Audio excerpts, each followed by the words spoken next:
A narrativa da repressão stalinista há muito tempo desperta interesse entre acadêmicos e o público em geral, resultando em numerosos livros e artigos sobre o tema. Um dos trabalhos mais emblemáticos sobre a tragédia humanitária da União Soviética foi escrito pelo historiador francês Nicolas Retz, intitulado A Ilha Canibal, Morte em um Gulag Siberiano. Como o título sugere, o livro aborda um dos episódios mais perturbadores da tirania socialista liderada por Stalin e seus seguidores, ocorrido na ilha de Nazino, na década de 1930. Esse evento resultou em uma situação de fome tão desesperadora que os prisioneiros do Gulag chegaram a se alimentar uns dos outros por falta de comida. Segundo registros, 2/3 dos deportados para o Nazino acabaram morrendo devido às condições precárias. Uma das linhas que foram definitivamente ultrapassadas é a antropofagia, ou seja, o ato de consumir carne humana.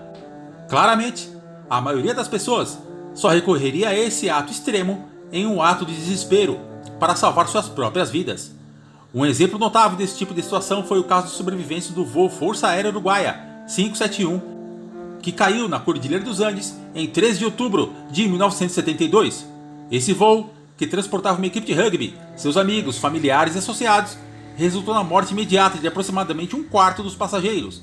Os sobreviventes enfrentaram condições climáticas extremas e tiveram que recorrer à antropofagia para sobreviver. A literatura médica documentou extensivamente as consequências desse ato terrível, incluindo a famosa febre de Kuru, uma doença neurodegenerativa, infecciosa ao consumo de cérebros e carne humana.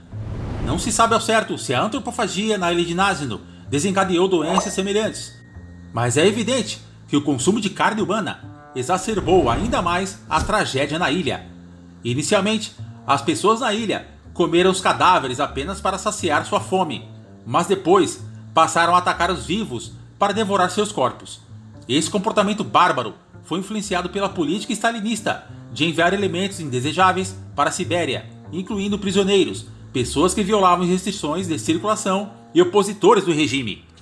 A situação chegava a tal ponto que mães, desesperadas, arrancavam pedaços de cadáveres para alimentar as crianças, incluindo bebês, que sucumbiam mais rápido devido à falta de resistência.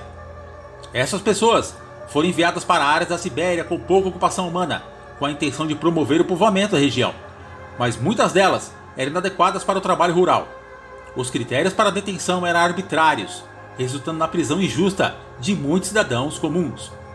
A doutrina comunista, que combatia fervorosamente a religião, ironicamente, promovia práticas como antropofagia em nome de seus objetivos de reforma social. Os prisioneiros na ilha de Nazino foram submetidos a condições desumanas pelos guardas, que extorquiam suas roupas e até mesmo atiravam neles por diversão. Esses episódios de fome e canibalismo são apenas alguns exemplos dos horrores perpetrados pelo regime stalinista socialista. Demonstram a falência do planejamento da União Soviética e a indiferença das autoridades às extraordinárias taxas de mortalidade resultantes de suas políticas comunistas socialistas. Embora o comunismo tenha sido promovido como uma marcha em direção ao progresso e à igualdade, na prática resultou em atrocidades inimagináveis. É essencial resistir a qualquer forma de tirania, mesmo quando é justificada em nome do bem comum. A história sombria desses eventos serve como lembrete da necessidade de vigilância constante contra o autoritarismo e da importância de aprender com os erros do passado.